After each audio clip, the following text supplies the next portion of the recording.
got, woo, y'all, it finally worked. Y'all don't know the fucking phone technology. We're a mess. We should have bought stock in Zoom and Google. I mean, right, because it's like, it's going to be going on until sometime next year, really. Oh, yeah. Talk. Oh, yeah. And then all they'll right, come kids, up it's us. with something else, yeah. Welcome back to I'ma Let You Finish, episode 25. We're 25 years old. Wow. Oh, wait, is it 25? It is 25, right? The last one was 25. Yeah, I'm 25. You know, yeah, my counting is not, my math skills, as you know, are not great, but yes. Yes. It's 25. Listen, kids, we know that we like to bring things around to music because, you know, we started out really as a music-based show. You know, this pandemic kind of threw us for a loop. So we're going to get back to, you know, hopefully soon doing really music-based episodes. But, you know, Amy right now is a teacher. Shout out to all the teachers trying to figure this out with some classes in person. She's got some classes online. And shout out to all of the teachers who are back in school in New York City this week, really trying to figure it the fuck out. Well, we got a mayor and a governor that can't seem to really come up with a cohesive plan. Shout out to the teachers. And the parents putting up with the up and down and right and left and, you know, it's a lot. It's a lot. So yeah. I'm glad. How are you coping? I'm not, you know, meditating. Just being super, no, right. seriously. Right. Just trying to be super patient. The good thing is that this is not something that only I am in. They're in it too. They're as confused, and in a way they have more at stake. I mean, I teach college, so it's different. In a way they have more at stake because this is their college career, whereas, you know, it's a different level of anxiety on their part. Is college, are you doing pass-fail for the college courses? How is it working? No, not anymore. That was last semester. I mean, it's for real, but you know, we can't take attendance into, we don't take attendance into, consider. I mean, I had a student hit me up the other day and he's got COVID, you know, not a kid who's coming in person. Right. You know, so we're dealing, but I mean, most of them have been very cooperative, but a lot of them, I have two students who, one's in Russia, one's in Albania because they can't come back into the country, one's in Florida, one's in Houston. So it's a lot. It's a lot. But I think, you know, we'll make it through. That said, if I had a college-age kid, I wouldn't have let him go this year. I would have deferred the year.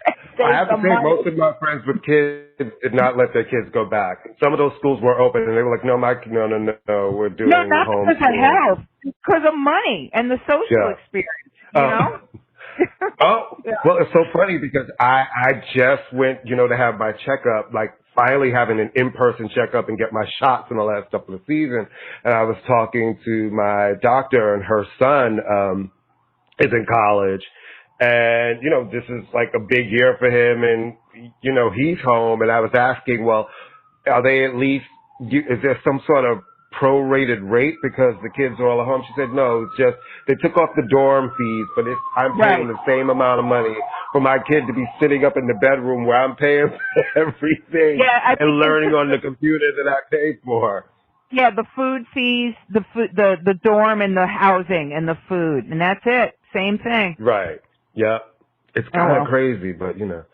Well, we thought that 2020 could not get worse, but we're like, oh, not only has hell frozen over, the Ice Capades are in town starring Tanya Harding because RBG, the vaunted RBG, left us last week in a very shocking, like she's just one of those people you felt like could hold on because she did so many times. And just, I think for women, she's just, I mean, the things that she did for women, for all women, it did not matter. Like, listen, even if you did not ideologically agree with her, as a woman, she fought for all women. And I think every woman should stand up for her. And they should also demand that you not just push somebody through onto the Supreme Court to fill that seat because of who she was and what she means to women and will mean to future generations of women. Well, yeah. I mean, first off, she Ruth Bader Ginsburg, in her own way, was as impactful for women and for feminism and for things that women now take for granted, like being able to go to law school, being able to be a full-time mother and a full-time wife and a full-time having a full-time, very demanding career. So she was very much a pioneer in that, and she codified the law to support. I mean, I think a lot of women, younger women, and understandably, don't understand the impact because they've never seen a situation where a woman is told when she's in law school, you're taking the place that a man could have, just as Ruth Bader Ginsburg was told. But I think that she was in her own way as impactful as a John Lewis or an Elijah Cummings in our modern history, because she blazed trails, and you know, we don't have gay marriage without her. Without her, we don't have the Lilly Ledbetter Act. So it's very, very sad. And it shows. I mean, and we both noticed this. I mean, when's the last time you saw people laying flowers when a judge dies? Right. You know, she's a judge. Most of us have no contact with the Supreme Court other than reading the decisions, but I would guarantee you that most people in this country couldn't name a member of the Supreme Court except for her. Right. Because she was such a pop culture phenomenon. You've seen the documentary, right? Like 3 times. Yeah, no, it's literally really, like 3 times. Yeah, it's really, I mean, you know, it's a bit of a kind of like she walked on water, but that's fine. I mean, It's really, really inspiring. I read they're going to put a statue up of her in Brooklyn, which is really cool. I love that she embraced being called the Notorious RBG, and she said, well, you know, it makes a lot of sense because we have a lot of things in common. We were both born and bred in Brooklyn. Boom, right. There you go. Except that she was the size of, like, Biggie's. I know. You know what's really crazy? The first time I saw him in person, I had no idea that he was tall and big. Oh, Biggie? He was like a mountain. He was huge. Like 6'3", right, or something? Yeah, he was really tall. I had no idea. Yeah, but she's just she really was an extra. I mean, I don't know. I can't speak for women who don't hold the same political and social beliefs as me because I don't talk to women who I don't have any interest in knowing those people because I don't fucking care at this point. It's like I don't have friends who are Scientologists either.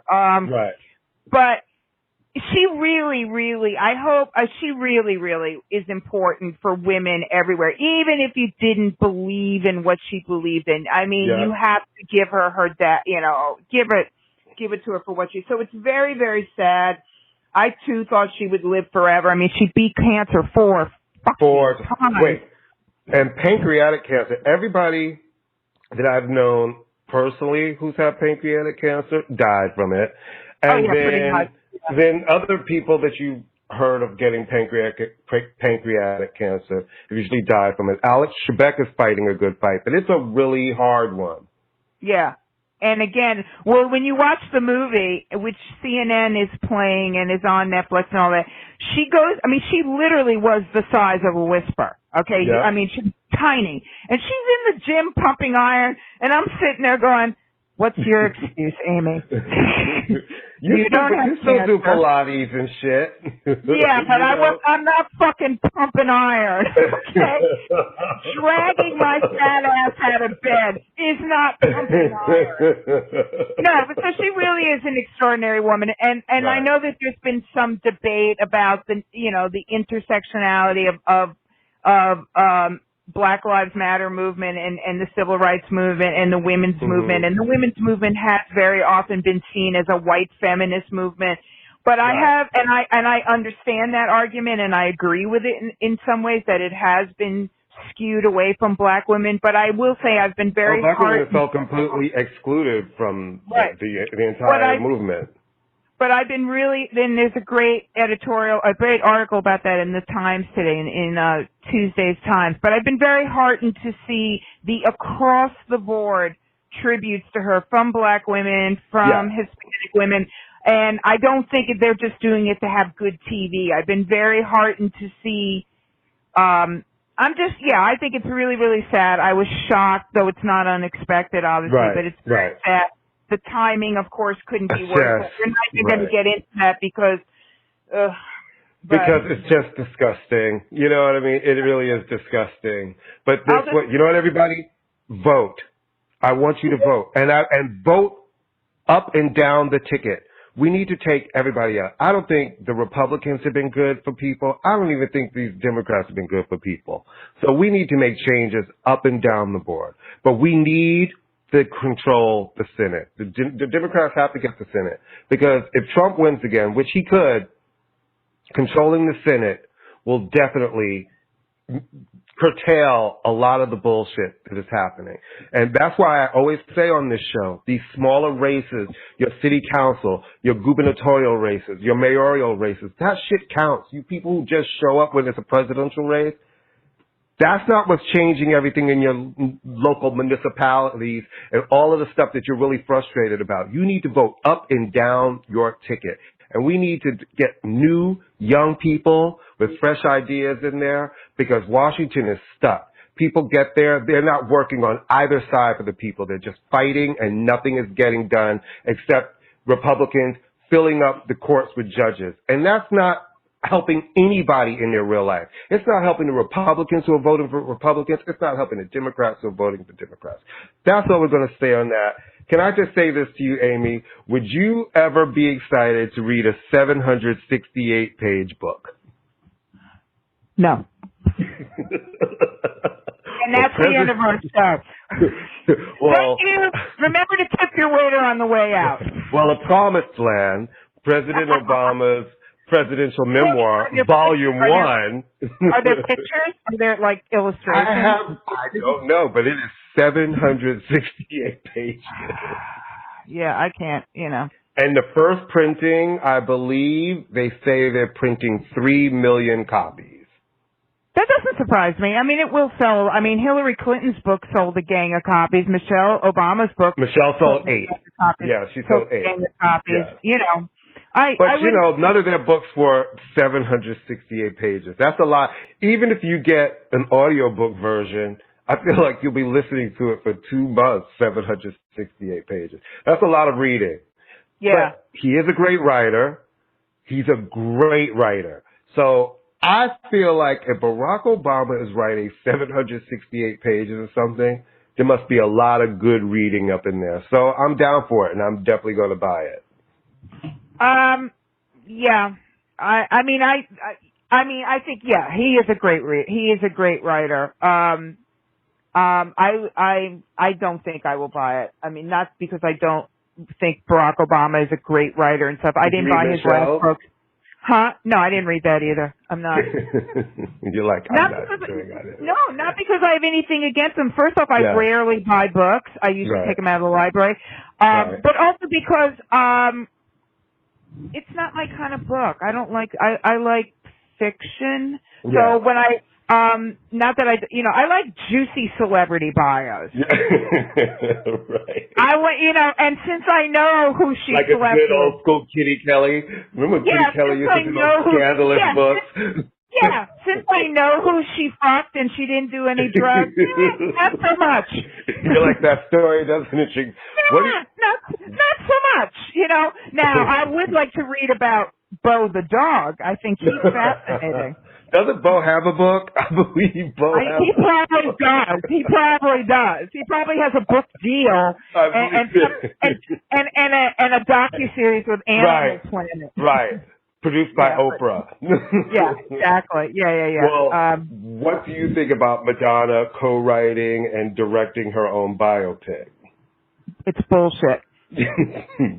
Will we get the real version, or are we gonna get? Of course not. Of course you won't. You cannot direct your own biopic. You can't do it. You can't, I mean, it's It's, physically impossible. It's like when someone says, go fuck yourself, you actually literally cannot fuck yourself. So, well, no, of course actually, not. well, depending on your toy arsenal, you kind of can fuck yourself.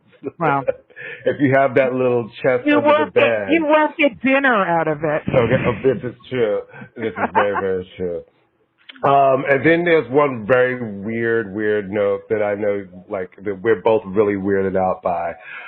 The whole Jerry from Cheer story, which is Okay, so that was weird. like the thickest segue you have ever done. You just went from sex toys to child porn. Well, You may want to burn a little more incense for that, my friend. the incident For a Tuesday morning was like, for a Tuesday morning, child. For a Tuesday motherfucking this morning. a beautiful day. Okay, wait, I gotta, all right, and scene. Okay, go. The thing is, I think I fell for that thing that I always tell people don't fall for, right? Like, you see somebody on television and you think you see a version of someone's life and, I cried for that kid watching the Cheer. It was like breaking my heart. Then all of a sudden, I remember sort of like glancing, I saw the headline and I thought that it was something like, I was like, I didn't see that. Then I saw it again and I was like, wait a minute. And when I clicked on the story and I was just, my mind was just blown. And it's like, wow, it's that thing that you and I always say. A lot of things are presented. You can't believe everything and how it's presented to you. And, it's just, wow, I just don't even know what to say on that one. It's so unfortunate. Yeah, it's more unfortunate for the victims, though. No, that's what I'm saying that it's unfortunate about. It's you know what I mean? It's not, it's just, it's like, it's just unfortunate. Yeah. I mean, look, I mean, and see I told you, Mitt Romney says that he's on board with considering a Supreme Court nominee before the election. All right. So they're going to get. I'm not surprised. People were counting on him. I was like, why would you count on him? Like, he's one of those people like who likes to talk a lot, but then he always toes the line. Well, he did vote for impeachment. I mean, I'll give him a minimum amount of respect. But he did because he also knew that he would never be impeached. Right. You know what I mean? It's like he plays the thing that he knows he can play. The thing where it really counts, he always toes the line. This really counts. And people were thinking he would be against that. Nope. He's going to toe the line. But I think that this is a very dangerous thing they're doing. I'm like, when you keep kicking the democracy can and that line further and further down the line, politics are reciprocal. Things always swing back, and they come back in ways that you don't expect. And that's all I'm going to say. And I mean, I think, and I'll just I think for us to keep thinking that the Republican Party has a moral center is like expecting your cat to learn to ride a bike. It's never going to happen. It's never going to happen. And I just at this point, and I'm as outraged as you are and as everyone, but at this point, I'm like, you know what? It's like, stop posting the memes, stop posting the videos, stop posting, reprinting Lindsey Graham's, whatever. It's bullshit. They don't care. At all. They don't care. And so we're just making ourselves crazy at this point. The only thing, I mean, the very fact that they are doing this process during the mourning period for this woman is really astounding. It's a week-long mourning period for her family. They sit Shiva for a week. So again, I mean, it's not to say that we're not outraged. People should be outraged. People should take to the streets. They should take to the ballot box. If you have money, donate it to Vote Blue. But, you know, this is an amoral bunch of crooks and criminals, and they do not care. So, at all. At all. So people anyway. people need to be very clear. And here's another thing.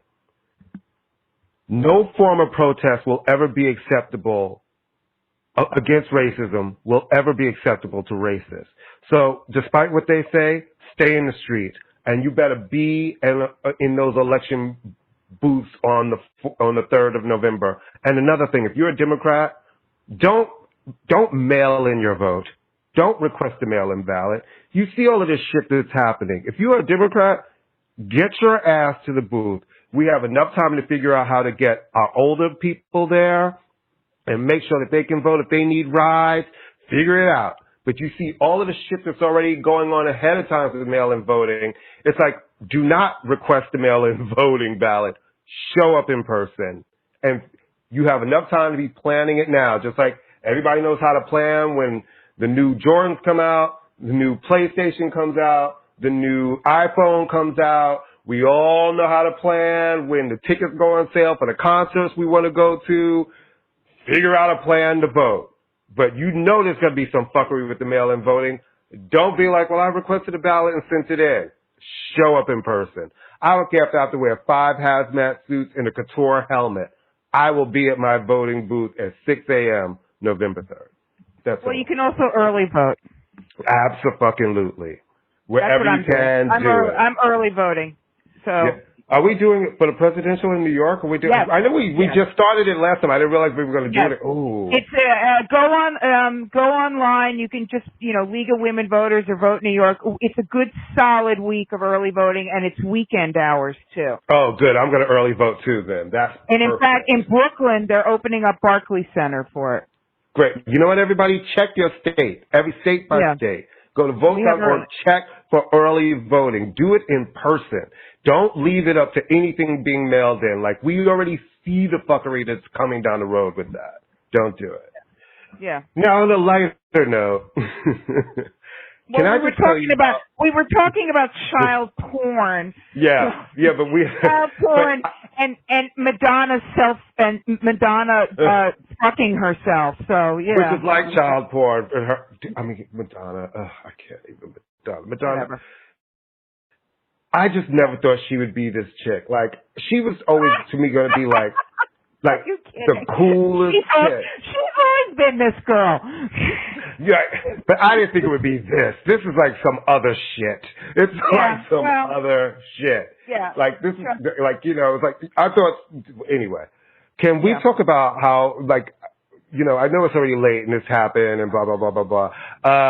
How inspiring Gladys versus Patty was. It really, their verses really got me digging back into sort of 70s and 80s. Just the girls who sing, man. I've been playing a lot of Joan Armatrading and going into her older albums like Shouting Stage and her self-titled album, and lots of Linda Ronstadt, going full Linda Ronstadt moments, man. Really just getting it in. And it's been really... No, continue. I'm sorry. It's been really inspiring just going back. I was listening to Laura Nyro and just really digging into the girls and the women in the 70s and 80s that were making really great music, and they kind of all, could sing.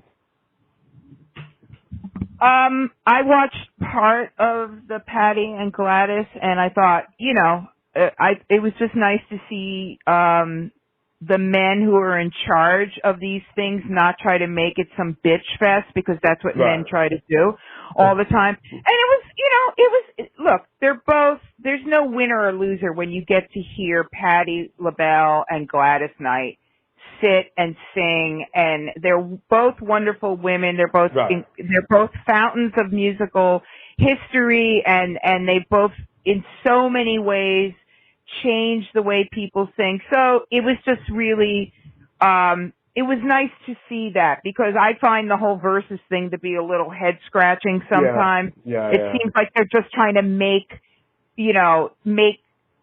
peanut butter and jelly out of peanut butter and mayonnaise sometimes. It's like these two things have nothing to do with each other than the fact that you need a knife to get it on the bread.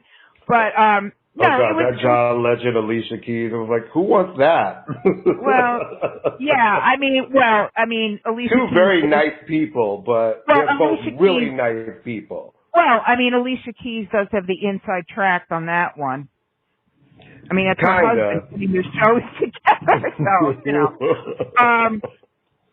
But anyway, it was just very nice to see. It's just very nice to see those two women, and I think honestly they could end it on, no pun intended, that high note and be done with it. Because now they're just scrambling. Now they're just scrambling to find people. You know.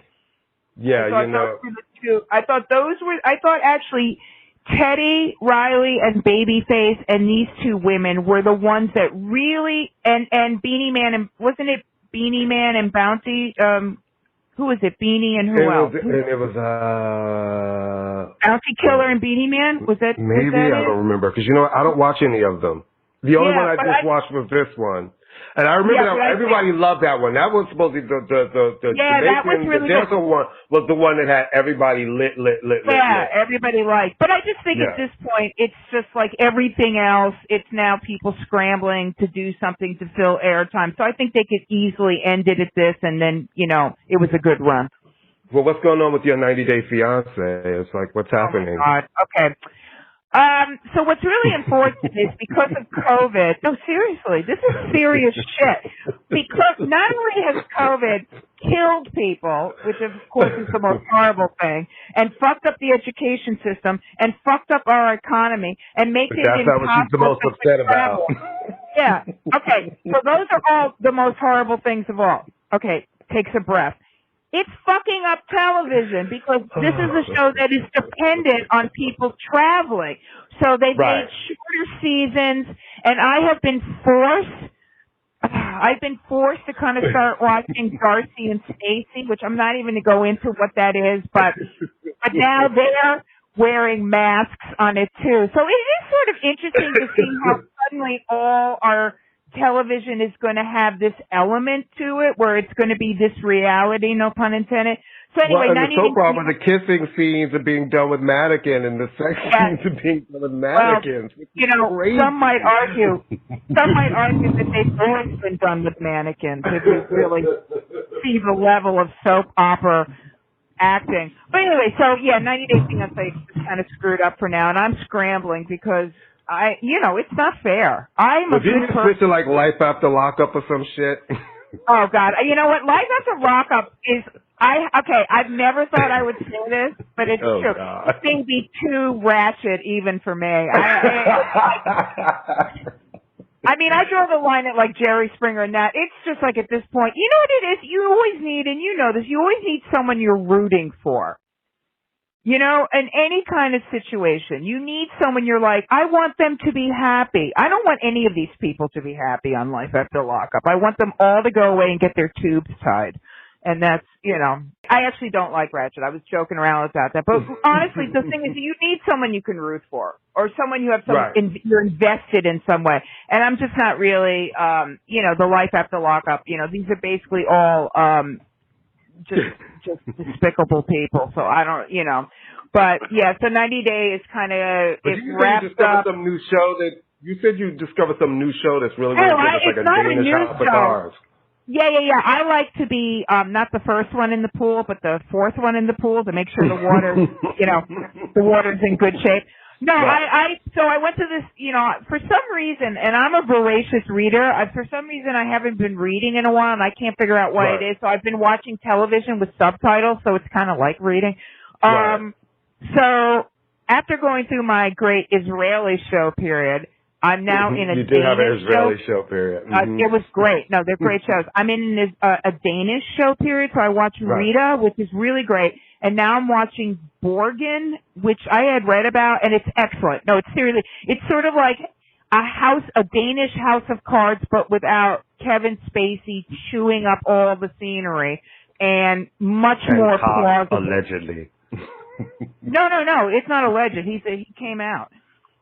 He came out. Oh, remember? He did come out, didn't he? He did come out. He said, I'm a drunk, and by the way, I'm gay. So thanks for linking homosexuality with alcoholism, Kevin. I completely forgot about that. He fucking did. Yeah, he came out. So basically saying being gay is a sickness like alcoholism. He's an asshole. But anyway, this is a very good show. It's called Borgen. It's about like sort of palace intrigue in the Danish parliament. It stars a whole bunch of people I've never heard of. and it's a woman prime minister, and it's really, really good. And it's really good. I highly recommend it. Highly recommend it. Well, I'm excited because, this week is like a homosexual doubleheader. First, tonight starts in the UK, which means I'll watch it late night online, The Great British Bake Off, Series 12. And it is coming on here on Netflix, and it's going to be airing new episodes on Saturdays on Netflix. Okay. So that makes me very, very excited. I like people in the tent getting upset, crying, trying to make pastries that none of us have ever heard of. It's like my favorite thing. And Milan Farmer has a 3-part documentary piece that's coming on Amazon Prime on the 25th. It's called and I'm really excited to see it. Okay.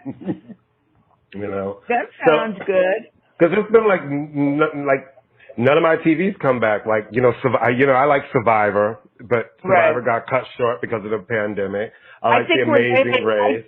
I think we're living Survivor right now. I mean, it kind of feels like that would take, except we do have takeout. I think every time we leave the house, we're living Survivor, It definitely feels a bit like that. Yeah, so I almost feel like we don't have to do it. Do you want to talk real fast about the Emmys and then this Michael Jordan thing? Or did you watch the Emmys? I didn't watch it. I watched bits and pieces of it flipping between that, the basketball game, and the football game. Okay. What did you think? I mean, obviously it had to be done distancey. How did you think they pulled it off? I thought it was fine. I thought that the skits, I'm not a person who likes a bunch of skits. And I feel like after a while it just became too many skits. And I'm never one of those people who's like, oh, I think this needs more skits. Yeah. I saw it more the next day, but I did like the idea of them sending someone in a hazmat suit to your house in case you did win the Emmy, and then going, see ya, and walking away. Yeah. I like the Schitt's Creek one, and a lot of black actors won, which is great, Yeah, and deservingly. I thought Regina King is amazing. Zendaya, I thought that was super fierce that she won that award, Succession won, which is a really great show. I love Schitt's Creek. I know it's not like inventing the wheel, but there's just something so funny and so sweet-natured about it. And it's also, I like the fact that there are gay characters and black characters and all sorts of different characters. And it's never like, it's like whatever. They're just there. They don't make like a big, it's not like it's not there. They're not there as a gag. They're just part of the story, which is which is all black people and people of color are asking for, a little bit of what's happening right now, I have to say, seeming like now it's like, give everything to black people and black people are winning everything, which is great, but I don't need it to seem like a fad of the moment. We just want equal treatment in there equally. Like that show. We're there. We're part of the fabric. It's not like this special unicorn that comes trotting out across the room. It's all crazy, girl. But anyway, I want to find some new TV to watch because, I take your suggestions on stuff because, only thing I watch is sports and Law and Order, to be really honest. It used to be the news, but I am so beat up. Like, I'm really not ready for the ugliness that's about to be going on for the next couple of weeks around this Supreme Court seat. It's just when we thought it couldn't get any uglier, I feel like we're about to ratchet it up to like fucking 38. And I'm just, I need something else to divert my mind to on TV that's not that. And since the Giants have decided that we're going to just suck, and the Jets have decided, oh, we're going to suck, and now Saquon Barkley has a torn ACL, it's just like, we just can't win, no matter what team we have in New York. The closest that we got this year to winning anything was the Islanders. They got really close to the Stanley Cup final. But all of our other teams, we just suck.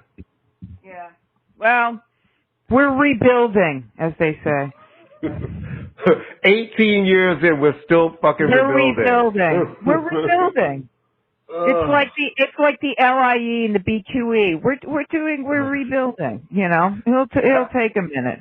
Have you been still going? Have you been doing your volunteer work? Are you still going down on Yes. Sundays and feeding the Yeah. people? No, I don't go Sunday anymore. I go Thursdays because I can get more free food. You laugh. It's true.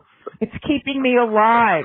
No, I go on Thursdays, and it's also my workout. The person who goes to help and leaves with a bag full of shit. Hey, Like, I'm allowed to. honey, your ice cream sandwich moment, you were like, that was fucking amazing. But I wasn't taking those from anybody because nobody wanted them. Right.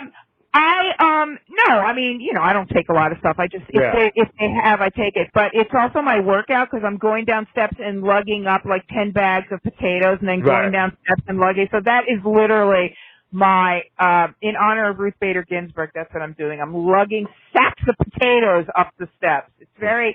I feel very like a peasant running away from the Cossacks. It's great. No, I like it. I've always liked it. I said, I mean, we were both raised in households where you try to do good shit for people. Yeah. So it's important.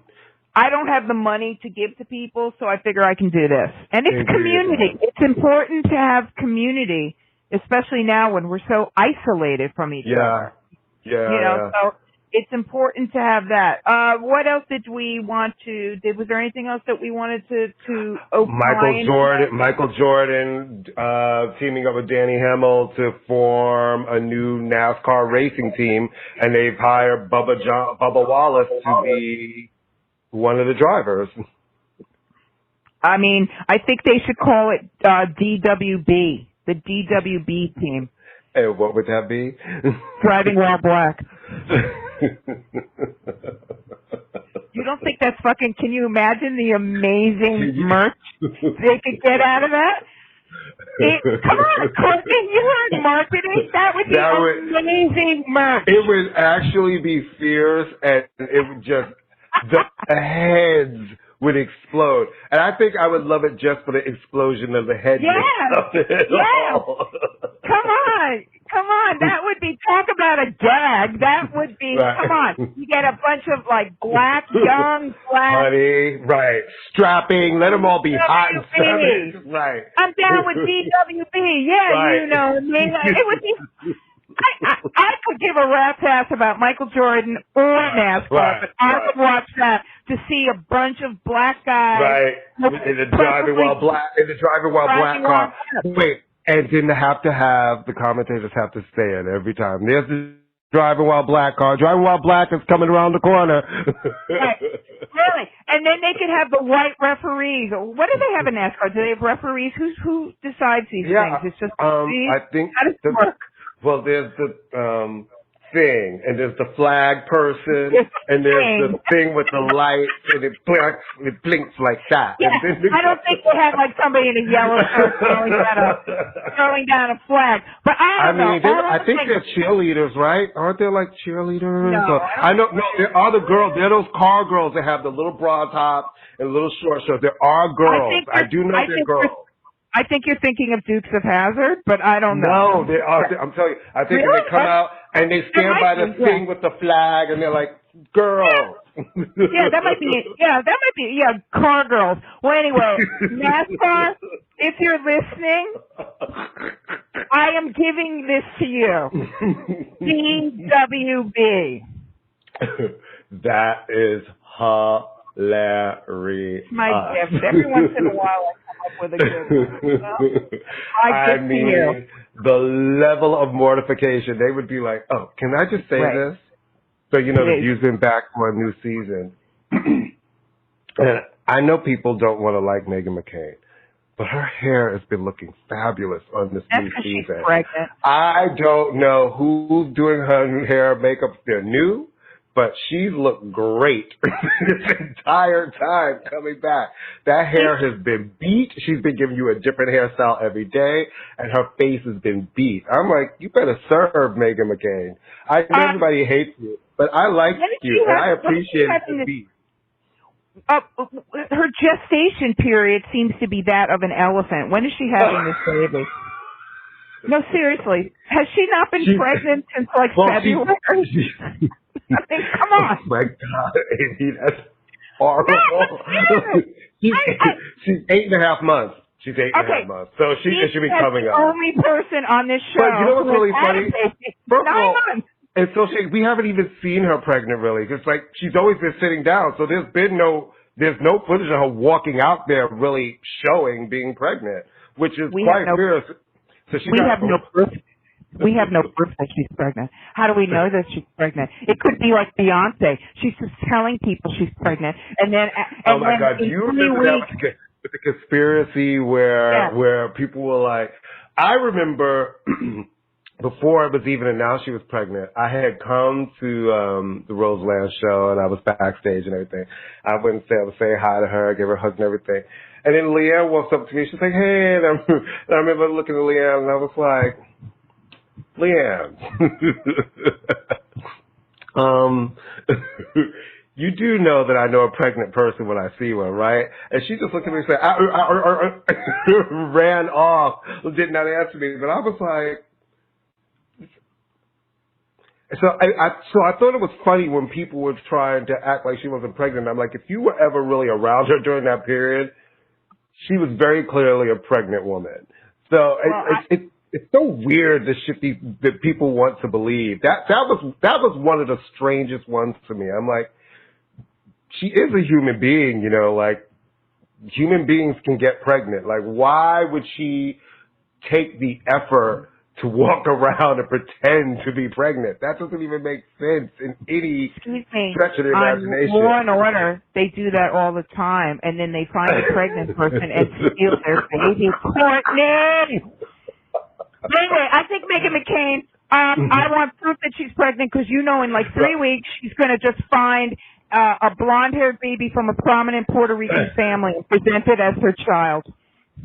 Listen, I really appreciate it. Listen, I have friends that are Republican. Like, we agree on more shit than we disagree, and most of us just don't talk politics. We know we don't agree on certain shit. And I don't always think the things that she's saying don't make sense. Yeah, listen, I feel like not everything she says is wrong. I think her delivery definitely turns people off, so that I completely understand. But it's just certain times when she says certain things, and I'm like, yeah, that doesn't sound crazy to me. You know? You're a better man than I am. I think she's a complicit cunt, and I can't stand her. Everybody says that. Nobody ever agrees with me on that. And what I actually don't like, there's many things I don't like about her. I think that she's nasty. I think that she's a fake feminist, and I also don't like the fact that she uses her little "I'm a millennial, I listen to hip hop" stuff as a cover. She's just, have the damn baby, she got that job because of her father, which is fine, nepotism. I got my job because of my Uncle Hal. You did? So, no, he's not my uncle. And I told you, Lyndon is not my real last name. I mean, it's my real last name. Wait, hold on. What are you talking about? It's my real last name. But it is not the original family name from old country. I love how you come flipping that out. I'm like, no, you have not told me that. What is the original family last name? My father was born David Lenski. And my father changed his name in the 50s because he had gotten out of college and he was trying to get work in like advertising and media, and it was at the sort of height of the McCarthy communism thing, and they were like, well, that sounds a little ethnic, so he changed it. Got it. And I'm assuming after he wanted to keep an L, so I'm assuming Linden Boulevard had something to do with it because he's from Brooklyn, and I'm assuming that played into it. Either that. Right. So, but I am not an heir to the Linden chocolate chip cookie empire. Oh, I love those cookies. I know, me too. I love those cookies. Me too. You know what else I love? Those Andes Thin Mints. Do you like those Thin Mints? I love Thin Mints. I love Thin Mints. Yeah. That's a very good My mom. grandmother used to get them, and she used to keep them in the freezer. It's really cold. That and after 8. She would also have after 8, and I love after 8, especially cold those after are good 8. too. Yeah, all that stuff. And yeah, those are all grandma things. And they put it in the little glass bowl, and you could have one or something like that. Anyway, now we're thinking about food, and I'm getting hungry. I know. I gotta get back to my shit. It's so funny. Like, I was gonna say, what new music should we talk about this week? But there's been like nothing even exciting to talk about. It's I haven't heard anything. I haven't. No. I've been replaying. I don't even know what I've been listening to lately. I can't even think. That's how not inconsequential, but it just feels like music has come out and gone, and nothing's really clicking right now. This is what I say about what streaming has done. Like, in certain ways, streaming is amazing. Everything is at your fingertips. But now you get, people are fighting to be on these playlists, and 50 songs are dumped in your lap. It's not the same as when there was a whole marketing plan and things were promoted. You got to see videos and they were campaigns. Yeah. And you really got to develop and fall in love with an artist. Now I feel like so much stuff comes across my lap. And there'll be things that I like, but it's 40 albums. So it's like, all right, things may get 1 or 2 listens and I'm moving on. And then you even forget to go back to some of those things that ran across your desk that you might like because there's just so much dropping on your lap. And you also don't have to make almost like the physical effort to listen to it. It's just click. You don't have to get up, go through your CDs or whatever. It's like click. So that changes it too, I think. I don't know. Yeah. Well, all right, kids. It's been another charming episode of Listening Party Podcast presents I'ma Let You Finish. Remember to follow us on Facebook at I'ma Let You Finish. We're really active there. We're there all day. Like, there's always stuff being posted. We're always talking. On Twitter at Finish Ima, we're really active there as well. We're active on Instagram at I'ma Let You Finish NY. And, remember you can listen to us on Spotify, Apple, Stitcher, Google, SoundCloud, Mariah Carey's Kitchen. You can find us any and everywhere. Anything else you want to say to the kids, Amy? What do you want to say to the kids before we go? No, I just, once again, stay safe. This is not over. Wear a mask. Stop bitching about wearing a mask. Wear a mask. Stay safe. That's it. I mean, really, we're both of the same thing. It's just, it's not over. Stay safe, please. Please, like, no. And here's a little bit of a news flash. No one likes wearing a mask. No one. I know people may think because we're all trying to find stylish ones to go with our outfits to make it look cute. But that's because we're trying to find stylish ones to go with our outfits because we have to wear a mask. Nobody wants to be wearing a mask. I've been washing my hands so much. My hands are so damn dry that I have to put them in a vat of paraffin wax. Oh, my God. To get the moisture back in my hands. Okay? I'm not enjoying it. Are you having that same issue, like from washing your hands so much? My hands are dry. It's not as bad as it was because I don't go out as much. But I mean, it's just like every once in a while, and not to end it on a downer, but every once in a while I'll go, oh yeah, it's still here. We're in better shape in New York, but we could be in unbetter shape really fast. So. Please, and because I know someone in New York who passed away recently from COVID, it was a reminder. It's like, oh yeah, these numbers may be low, but it's still here. It's still here. So be safe. Just wear a mask. And vote. I'm going to say it. We're going to say it every show until the election. Early voting. Because there are some states that people listen to us where early voting has started. So vote. And if you're a Democrat, vote in person. Do not request go in person. You already see the fuckery that is coming up with these mail-in votes. Don't hand that to them and then sit back and be like, I can't believe it, but I mailed in my ballot. It's like, yeah, right. Vote in person. We love y'all. We'll see you next time. Deuces.